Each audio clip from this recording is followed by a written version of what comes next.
I've seen a lot of the world through ultra running. I've got medals in the Sahara Desert, the Amazon jungle, the Arctic. I've run through game reserves, Arctic tundra, desert salt flats, and even colossal dunes. But despite all that, I've always had an issue with calling myself a runner. It started in 2016. I nervously toured the start line of one of the most famous and arduous foot races in the world. I thought the MDS would help me find myself. My medal from that race is one of my most prized possessions. It ignited a drive for tough ultramarathon challenges throughout the world. And now, 6 years later, I'm still trying to figure out my calling. I struggle to call myself a runner because I simply don't run. I don't love it like others do. I mean, I have the medals and I suppose that's what matters. In the summer of 2022, I took on the brutal 300 miles around a 1.1 mile route in a local park. Unbelievably, I was second across the finish line, but it took everything I had. I decided then and there that I would retire from ultra running to pursue other adventures, but I couldn't retire yet. Because of COVID, I still had a stack of events in the calendar. The first was the Desert Ultra by Beyond the Ultimate. The race is 250 kilometres over 5 stages. It's a self-sufficient race deep in the Namib Desert. It's an inhospitable place where temperatures can top out at 55 degrees Celsius, and if the sun doesn't get you, everything there wants to bite, scratch, trample or maul you. As for experiencing the desert, I couldn't wait to get there. As for running it, I was shitting my pants. I had barely run since a 300 miler. Sometimes you need enough time after an event to forget all the bad so you can go through it again. A bit like childbirth, I guess. Psychologically, I hadn't forgot, and physiologically, my body hadn't forgot either. But all of a sudden, I was 2 weeks out, and as most runners started to taper down their training in preparation for the race, I threw in a few last-minute panic runs and a bit of heat training and set off to Namibia.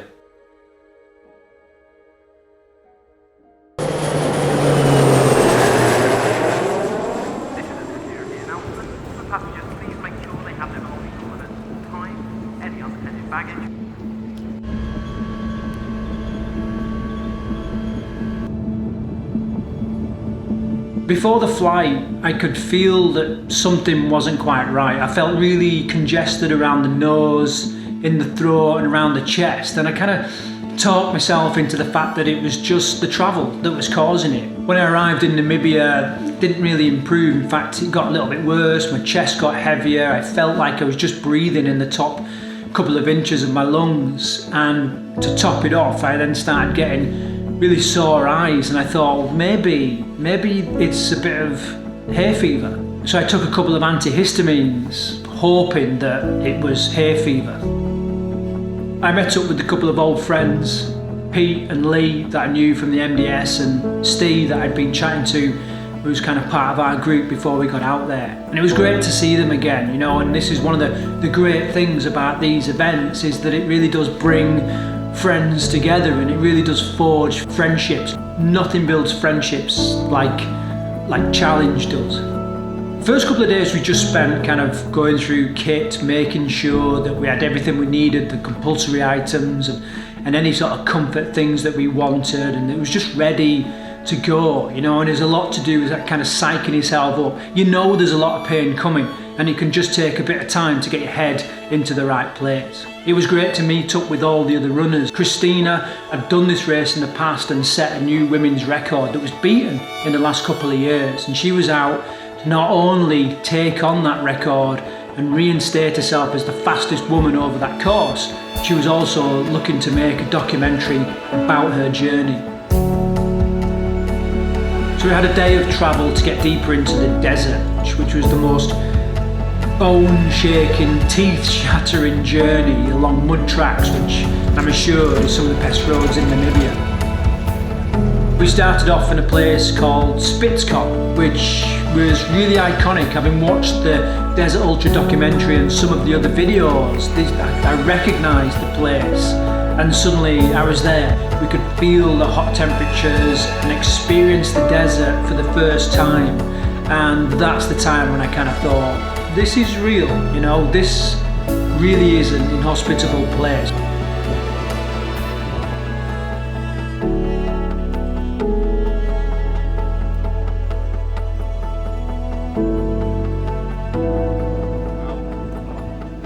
Everybody, of course, needs to read every word of this before you sign. Yeah. We quickly got to setting up camp, and then there was a few briefs and final kit checks and that kind of stuff. We watched the sunset and then settled down for the night. So here we are, base camp, day one. Still feeling a bit raw, throat sore. I've had a couple of bits of meds and what have you, so we'll just see how we go. Really, I'm going to take it easy first couple of days because the heat is sweltering. I remember someone saying to me that this desert was much nicer than the Sahara. And I thought, well, how can it be? It's just a desert, but it definitely is. So we kind of look round.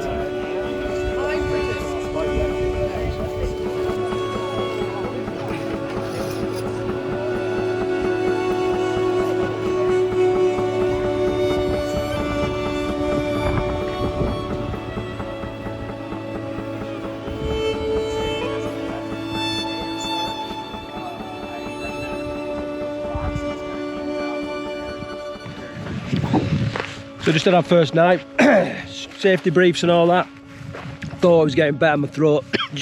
Just a sore, starting to get a bit of a cough as well. So I'm just going to see if I can take it easy really. Dose myself up on paracetamols and stuff, and then just take it nice and easy tomorrow and kind of see how I feel in the morning. But I'm loving this environment already. Check this out. I don't know what kind of wildlife we're going to see, but you know, this is exactly why I do some of these events, because you just get to experience some incredible environments like this. Can't wait to see more of it. A little bit dubious about the temperatures though, it's been pretty warm. See you in a moment. The first night, I didn't sleep much. I spent a lot of time trying to stifle coughs and keep my nose and throat clear, and I've really felt for Pete, who, unbeknown to us, had already started to pick up my flu. It wasn't the most comfortable night. It was the best I was set to get for the next 5 days. The morning of stage one, I wasn't feeling good at all. I managed to get some granola down and a little bit of coffee for breakfast. I was already kind of bringing up lots of phlegm and mucus, and it was a real effort. I kind of consciously walking, you know, I didn't want people to think, oh God, here he comes, you know, the guy with allergy, and he's going to make everybody ill and spread his germs. And I put a lot of energy into kind of stifling my coughs, and a couple of people did pick up on it, and I was kind of saying, look, you know, at the time I still thought it could have been hay fever or the travel and what have you. So I was just trying to put people's mind at ease really.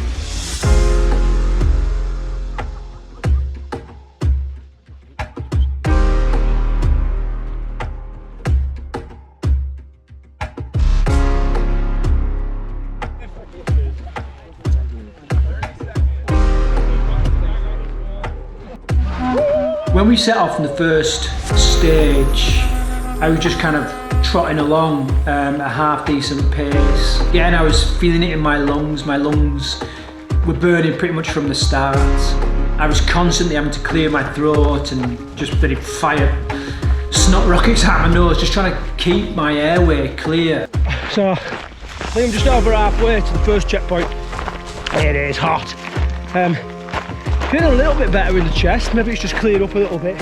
Lee's over there somewhere, taking a slightly different route. He's doing really well, he's really strong, pushing ahead. I'm just gonna let him go. I think if I push it at the same pace as him, I'm gonna blow up and I'll pay the price later. So I've got to learn from the Rangers. Hey up. And this is Andy. I ran most of the first stage to the first checkpoint. The terrain was a big mix of grasslands and kind of areas of like rock. Some parts of this, you could imagine, was like the surface of the moon. Okay, there's the first checkpoint. All I'm trying to do is just pick out a route where I'm not losing and gaining too much height. So a lot of people are pretty straight and direct. I'm just trying to pick out the best route. I think I need to stay right a little bit here. So it's good to see the checkpoint. Good to see we're making progress. Probably about another hour to get there. But still moving. So through checkpoint 1, back alongside Lee. Had to stop a little bit and get a massive fucking thorn out of my trainer. And everything here just wants to fucking hurt you. Yeah, I thought it was going to be quite flat. You're battling a lot of this shit. I spent most of the day with or very near to Lee and Brian. Lee I knew very well from the MDS. We'd spent a lot of time both running together and also puking on the side of tracks together. We'd been through some of the greatest times in our ultra running careers and some of our lowest points in our ultra running careers together. You know, it was great to be with him again. And Brian was someone new. I spoke to him as you do, you get chatting along amongst these races, and it transpired that actually he was quite an action man and he'd done some incredible events in the past, and he was full of not only wisdom but good spirit, like a lot of Irish people are. He's just full of good spirit, and even just his voice and the way he spoke just, you know, raised a smile and did help throughout the race, not just on that first day. Checkpoint 2, just up on the hill. Oof, it is hot now. It is fucking hot. I thought I'd got the thorn out of my shoe, I haven't. It's stuck in there. Every now and again it just jabs into my foot. It's not digging right in, but I can feel it, so let's try and get that out tonight when we stop. I was constantly looking out for wildlife. You know, one of the things that I'd set out to do is really experience the environment in terms of the wildlife. You know, desperate to see some big animals out there, you know, some big game. The first day we just saw thousands of different types of lizards, and I just wish I could move over the sand as fast as these little guys do. They were incredible. I saw a snake, like just a glancing view as this snake got out of our way, and there was all sorts of other stuff which, if you didn't have your wits about you, you might miss, like the weaver birds, and strangely there was geese in the middle of the desert. The inability to eat or drink started on day 1. The hot, dusty conditions makes it hard anyway. The water that you drink eventually, it just tastes like we call bath water. And to drink it, you know, you've more or less got to force it down.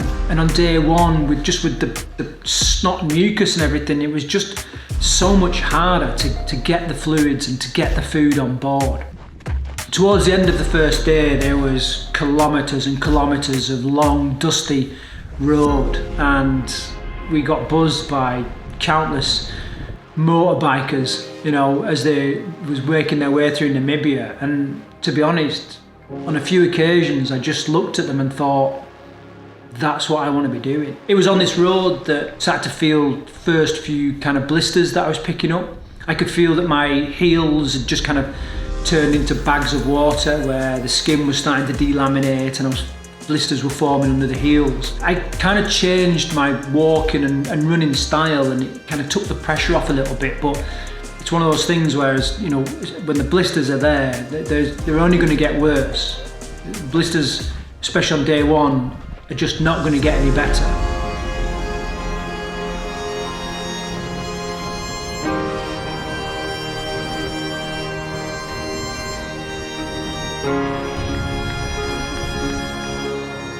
It was a tough day, made worse because of obviously my chest, and you know, I'm coughing up all sorts of phlegm now, and I think some people are because it's the heat and the dust and all that kind of stuff, but mine, you know, definitely a little bit worse. So now, just trying to hydrate. That night I tried eating. I just couldn't get anything down. The only thing I managed with some hot soup and a bit of a hot chocolate. The soup went down pretty good, but the hot chocolate was hard, and that's always been one of my lifesavers in the past. I really struggled with it this time.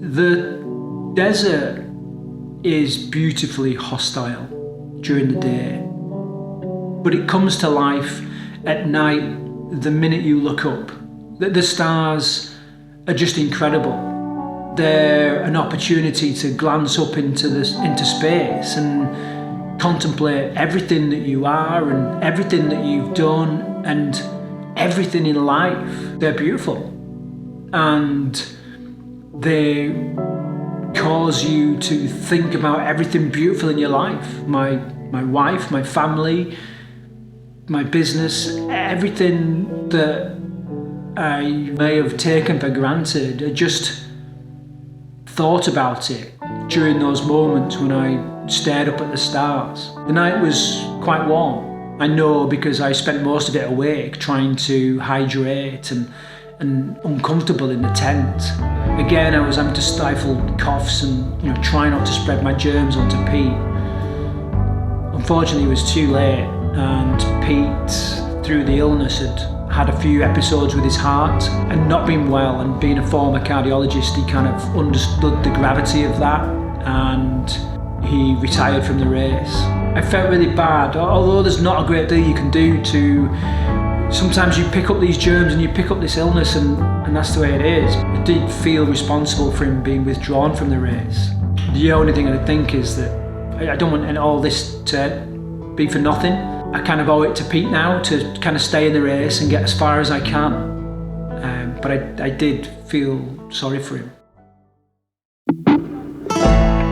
The morning of stage 2, I woke up, and because I'd spent so much time walking to regulate temperature and just to avoid overexerting myself, I felt surprisingly good in my legs. Like I had very little kind of aches and pains going on in my legs, but my chest was worse, my throat was worse. And now, because I barely drank anything, I was starting to get headaches and suffer with that. I managed a few spoonfuls of porridge, which how I managed to keep down, I've got no idea. But I thought, well, come on, Craig, if you can keep hydrated, you've got more than enough fucking energy stored in your body. Just take it nice and easy. Don't overexert yourself, and you still have a chance.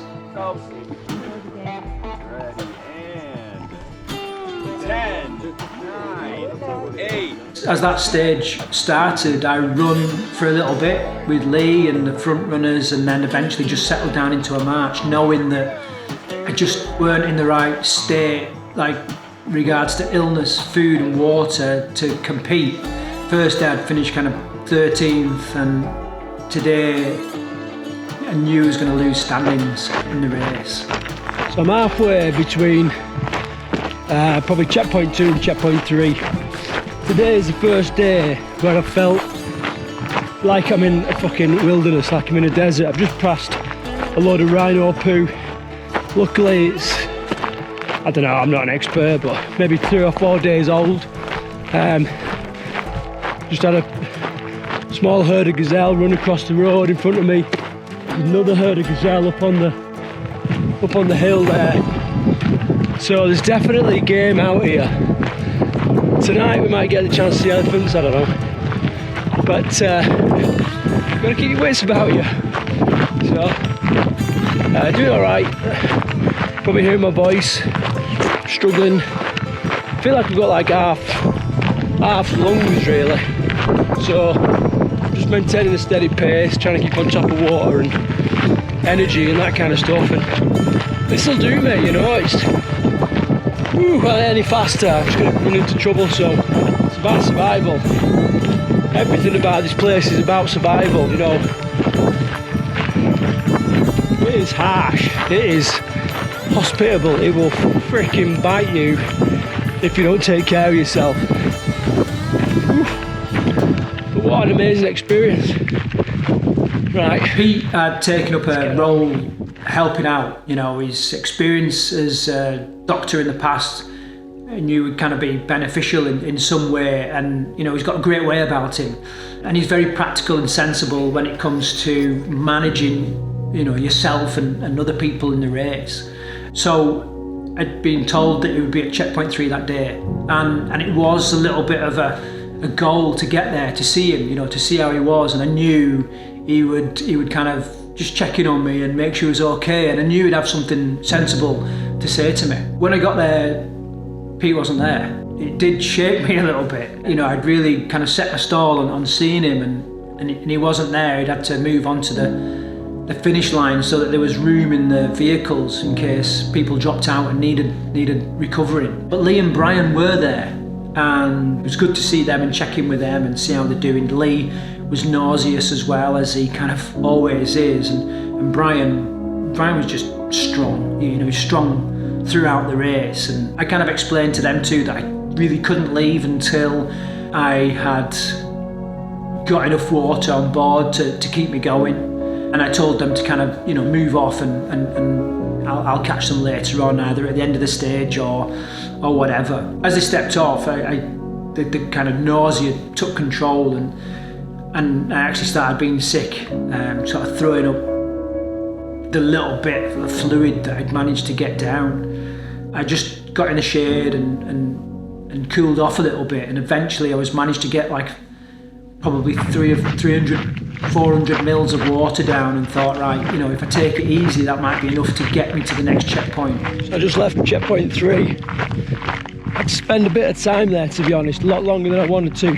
I ran out of water probably 2k from the checkpoint, and then I started just sort of retching. When I get in there, I knew I had to get some water on, so I thought, I'm not going anywhere until I've drank a full bottle. I've thrown up about half of that, and I've taken some extra water with me this time. I've taken some salts and a little bit of food, so hopefully if I could just slow it down a little bit and get back on top of it. So bloody hot today.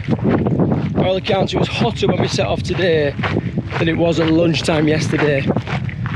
Just ridiculous. Right, carry on.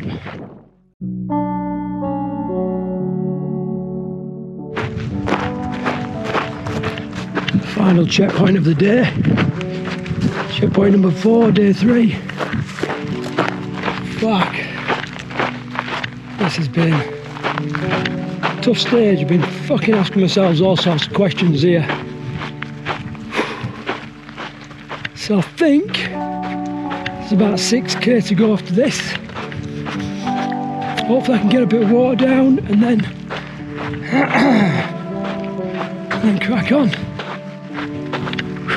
The lifesavers were gingins. I got these little ginger sweets that I always take to these races because they're great for settling your stomach, and it was a constant effort to use the ginger to kind of calm down the nausea and the sickness and everything, and then, you know, keep hydrating and drinking as best I can. But it was tough. Eventually I caught up with Lee again, and you know, we walked such a long time, like we did on the first stage, just side by side, not saying a word. I think for me, I just thought, the minute I open my mouth, the only thing that can come out is negativity, and I didn't want to bring Lee down. And I got chatting to him later on, and funny enough, you know, he was thinking exactly the same. So we just spent so much time just walking in silence, and just knowing that in order to kind of stay in the race and to have any chance of getting this done, we've just got to take it easy. We've really got to employ the old tortoise and the hare routine, where we just go slow and steady to try and make sure that we don't overexert ourselves. About an hour in, I had to stop and started like just violently throwing up, completely emptying everything that I had, and my neck was cramping up, my stomach was cramping up, and it was dehydration. I kind of winced with the cramps that kind of gripped my abs, and it just completely left me breathless. Lee had seen and experienced this himself on many occasions, and just kind of sat there to keep an eye on me, and he kind of encouraged me to take my time, and it was comforting to have him with me. It would have been a different kettle of fish if I'd have been out there on my own. Threw like a salt tablet down my neck and thinking, you know, if I could just maybe balance out some of the electrolytes in my body, maybe I can settle my stomach enough to try and get some water on, and after a couple of minutes it seemed to be working, and I did manage to get some water down, and as soon as I felt able, we stepped off again. We didn't speak for hours. We eventually dropped down into a riverbed, and now it was Lee's turn to be sick. We both said, we've got to get in some shade and just cool off a little bit. The temperatures were just absolutely soaring. And we got under a tree in this riverbed and just sort of settled down and just took a breath for a minute. After a couple of minutes, Lee started gipping, and I thought, he's going now. And Lee, fair play to him, he just said, look, I've got to get into camp before this kicks in. And we stood up and just made the best pace we could, hoping that the finish line wasn't too far. But the strange thing was, the finish line was 100 metres round the corner, and we didn't know. If we'd have known, we'd have probably just piled in that first moment, but it just seemed to take forever. The desert, like illness, just has this ability to stretch time to its maximum. And we thought we'd been out there all day and that we just needed to cool down enough before we finished off this stage. Again, I managed the soup that night and a handful of boiled sweets to ease the sickness and keep the sugars going into my body. I took a little Robinson's juice, which took the edge off the warm water and made it a little bit more palatable, but I still struggled with it. I don't know if my food's gone off or it's gone rancid during travel or what, but I'm struggling to eat on a night time. But just not having that energy or the ability to drink is just slowing me right down. So I vomited quite a bit today and yesterday. Last night was all about trying to get fluids on. Same again tonight. That night I had an anti-sickness tablet from the medics, and I spent most of the night coughing and blowing my nose while just trying to hydrate. I just barely slept. I just knew how important it was to get water on, because I barely drank anything on the second day. And going into day 3, another ultramarathon distance was crazy unless I could get more water on board. I really felt for Pete again. He just had this sick, horrible, snotty mess laid next to him in the tent, but he never complained. He never sort of kicked off or said anything negative, and I knew it must have been bothering him, but fair play to him. I think he understood how bad I was. I think he understood that him having a moan or kicking off or whatever just wouldn't have helped the situation at all.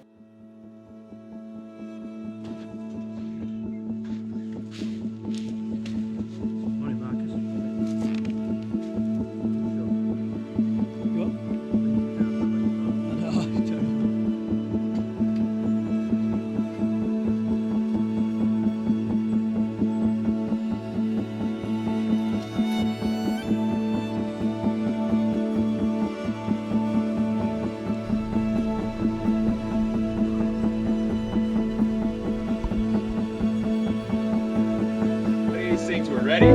Happy birthday to you. Happy birthday to you. Happy birthday, dear Christina. Happy birthday to you.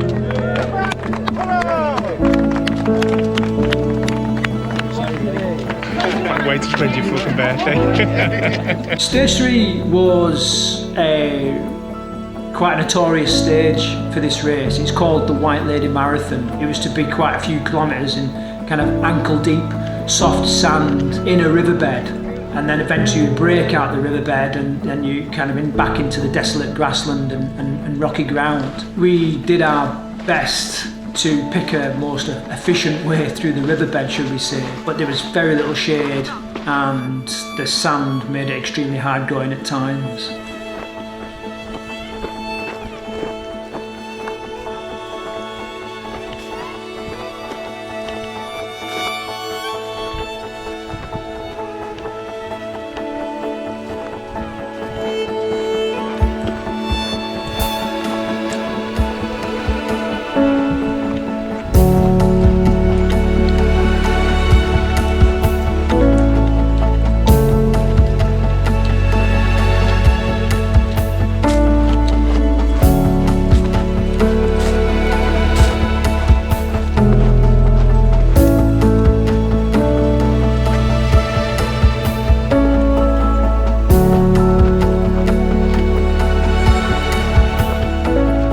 eventually Lee pushed on.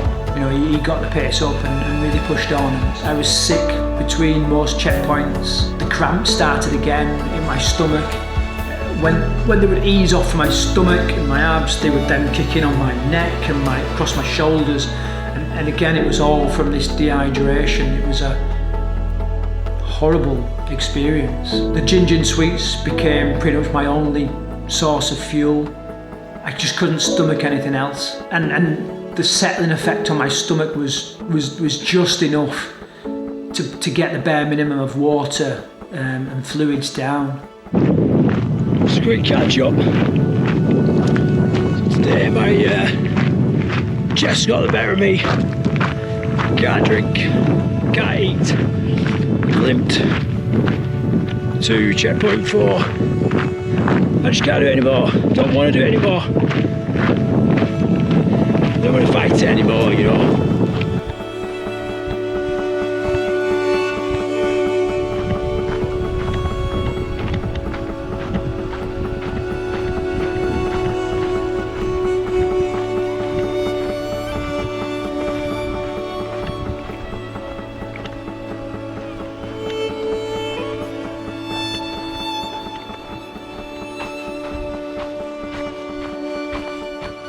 I stopped again at a checkpoint knowing that I just needed to drink more and cool off, and fair play to the guys in the checkpoints. You know, they did an incredible effort. They had squirty guns and showers set up, and they'd get your hat in the bucket, rinse it off, get you covered in water, and it was just so refreshing, so cooling. Like, it would have been a different story without those guys. And it was at one of the final checkpoints that I had to have another anti-sickness tablet just to try and settle my stomach. The finish line at the end of this stage was magical. I love Africa anyway. For me, it's just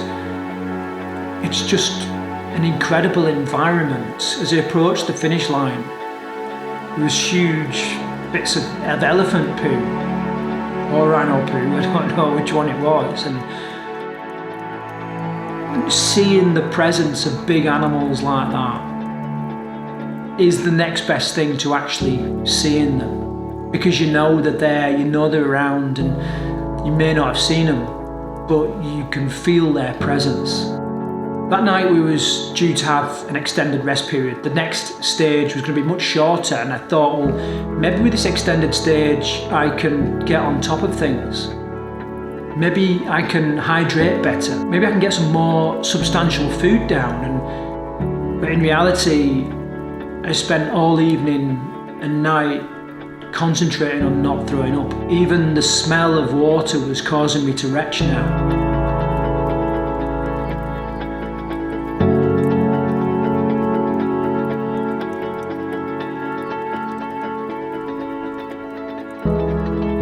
That night, when I looked up at the stars,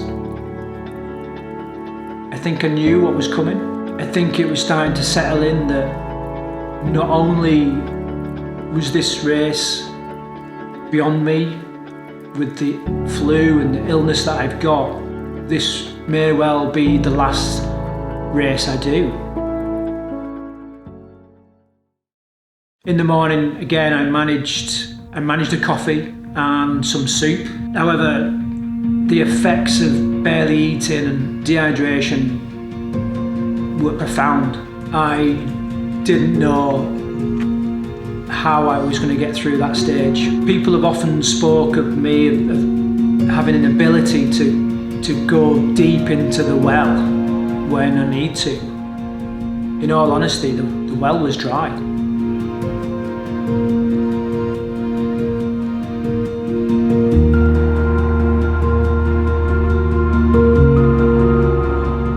Was set to be 22 kilometres that day.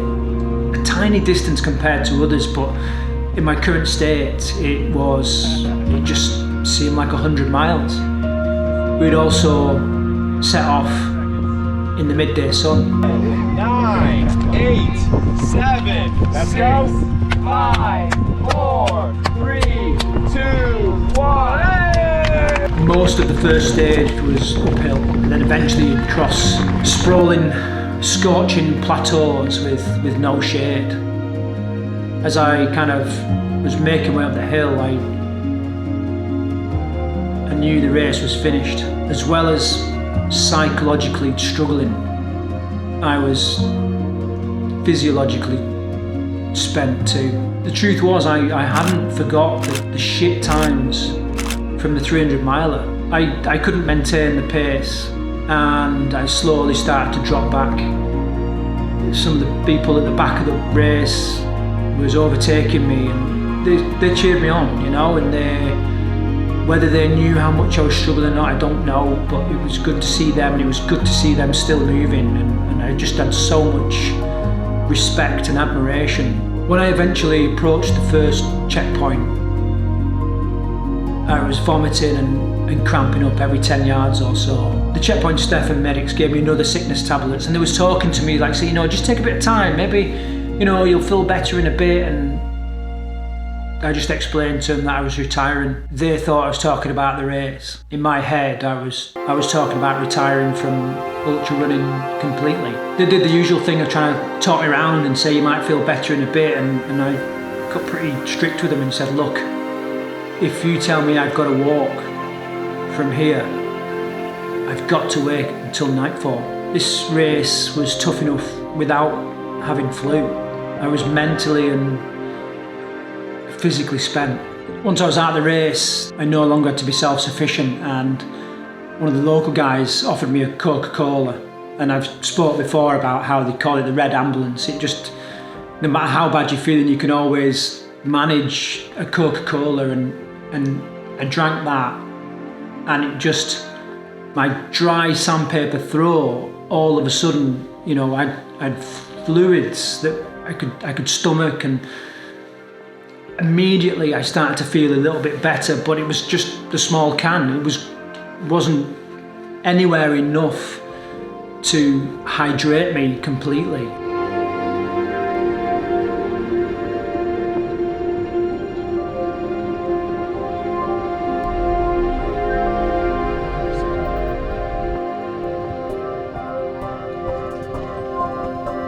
I had more sickness tablets that night, constantly kind of checking in with the medics, and in all honesty, I needed a drip. I needed IV fluids or shit ton more Coca-Cola, because I was still cramping, I was still feeling sick, I was still struggling to drink. They were reluctant to give me a drip. I love Beyond the Ultimate. They're an incredible race, organisation. I fucking hated them at that moment in time. Just a couple of bags of fluid would have sorted me out. Here I was, sort of 4 days in, 4 days of feeling like shit. I've had 4 anti-sickness tablets now. None of them was working, so they've just fucking jabbed me in the leg with the biggest fucking needle, with some other intermuscular anti-sickness, and I'll just keep sipping away. So I've only been able to drink that in the last sort of 3 hours, and it's just not enough. I'm just hoping this calms it down and I can just get some water, and maybe I'll be alright then. Fucking leg is dead now.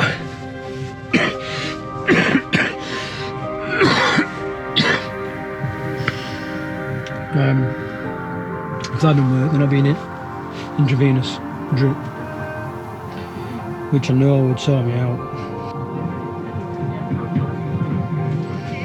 I'm quite happy with my decision.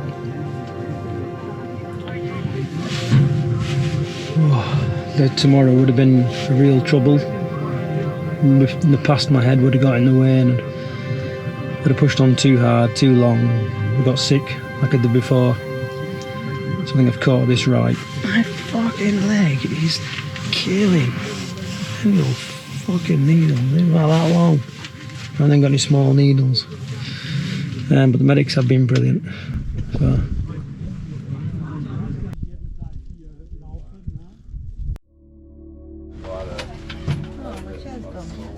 It was an early start that day. It was due to be the long stage, and I just got up. I needed to see people step off. I needed to be showing my support, especially for Lee.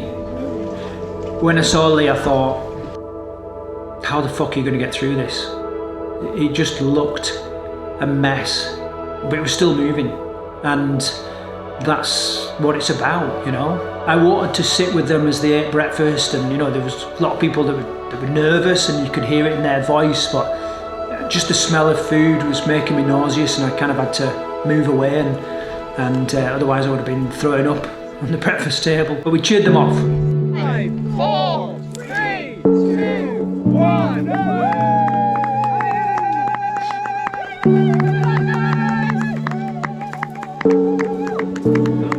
And you know, they stepped off into the darkness to what was going to be a really, really tough stage. As they moved off, I heard someone say, "Oh, it's a chameleon on the floor." And I went over to have a look, and they show their emotions through the colours of their skin. It's not always just camouflage, and this thing was blue.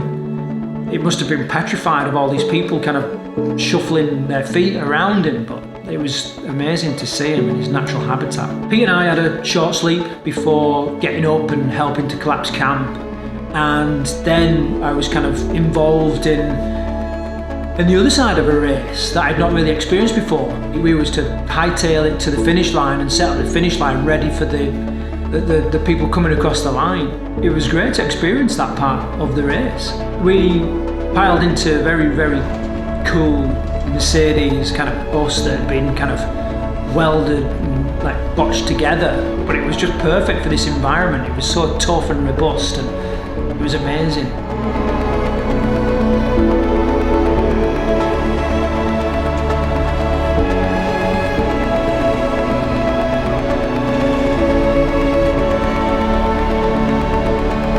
After a couple of hours, we stopped at a shop where the local support guys would pick up the food for the celebratory dinner and pick up the beer and drinks for when people crossed the finish line, and I just stocked up on soft drinks and snacks and just more or less just belt fed fluids. You know, I don't know how much ginger beer and Coca-Cola I drank, but you know, I finally started to feel like I was hydrating. Whilst we were at the shop, we got a text saying that the front runner had left the final checkpoint and they were going to be across the finish line at 2 o'clock. That was 3 hours away, and our ETA was 2:10. We all piled back into the bus, and the driver just absolutely floored it, and it became one of the best off-road experiences of my life. We managed to make up a decent amount of time, and then disaster struck. We picked up a puncture, that the tyre was absolutely shredded in the middle of nowhere, and we were going to be at least 30 minutes changing the tyre, which meant it's going to be tight whether the finish line is actually going to be set up. And for me, I just thought, imagine running a race, being in the lead, and there's no finish line. Nobody's there as you finish. Like, where would you finish? You don't even know where the finish is. You know, we felt the pressure of that. Once the tyre had been changed and we was off again, you know, we dropped down a really steep ravine into Save the Rhino camp. It was like being on the surface of the moon. And then as we broke into the camp, I just thought, I could spend some serious time here. I just loved it.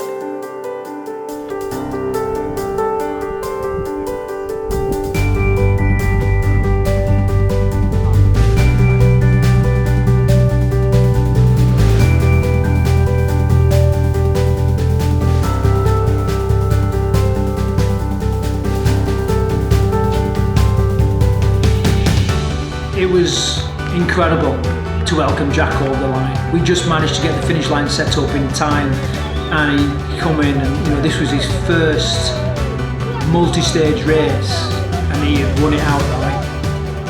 To top it off, his dad was in the race as well, and to see all this unfold, it was a privilege. It was just an amazing story from an incredible event.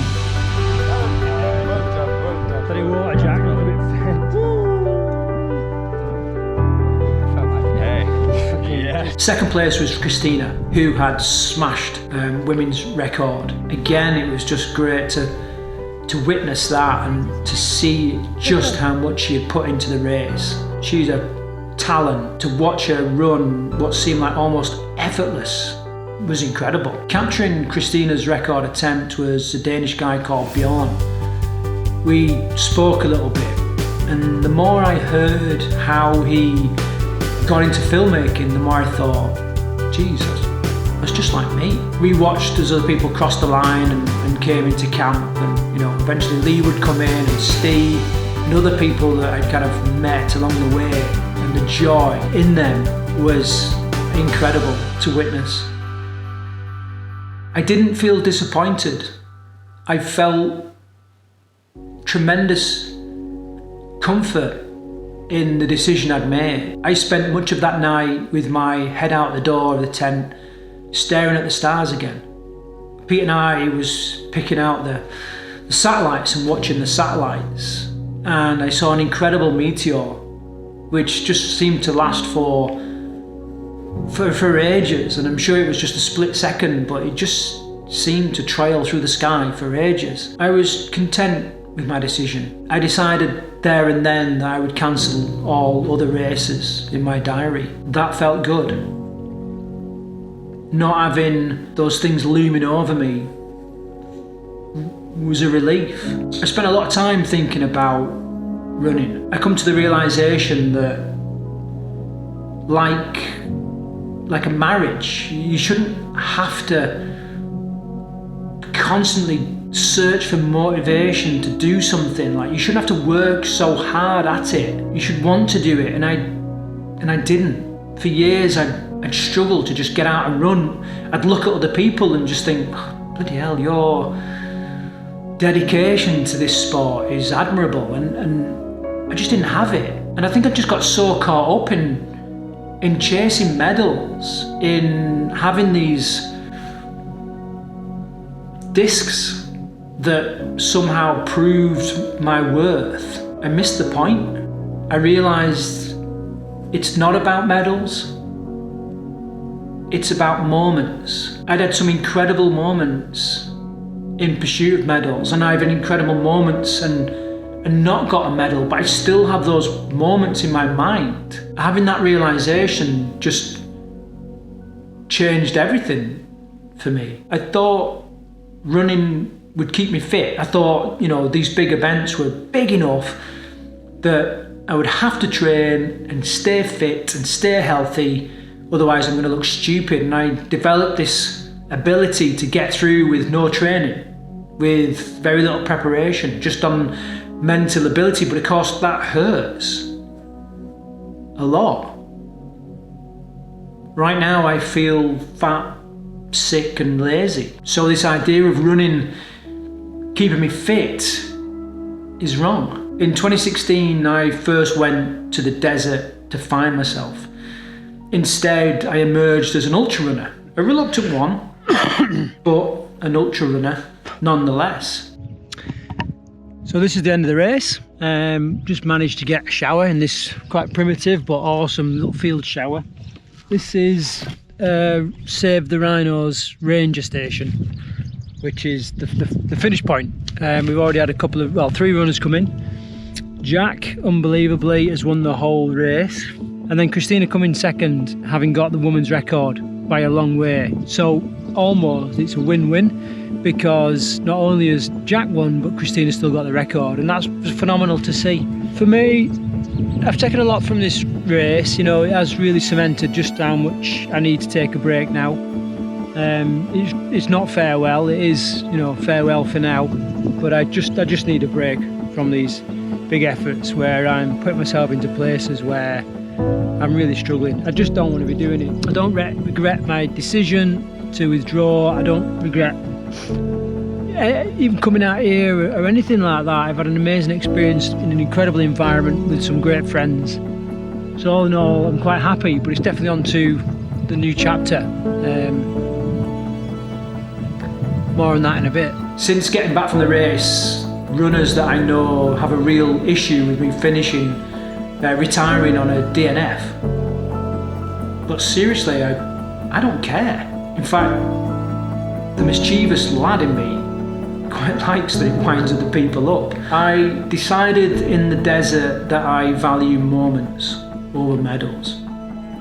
I have had some incredible experiences with awesome people and forged lifelong friendships, but this is it. So now what? The only thing that I do where time stands still is making films. I never struggle to find the motivation to do it. I never struggle to get up in the morning, early hours, and work hard to put in these films together. And I'm still learning, but I'm loving the learning. So what about this channel? I want to capture moments of resilience, other people's races and challenges, maybe even yours. I want to develop my skills as a filmmaker and learn to match my stories and my storytelling with the quality of the visuals I produce. Bjorn showed me that that's possible. I don't see this race as a failure. I kind of see this race, the experience of this race, as a bit of a saviour. The hurt, the pain, the mental torture can stop. I'm excited.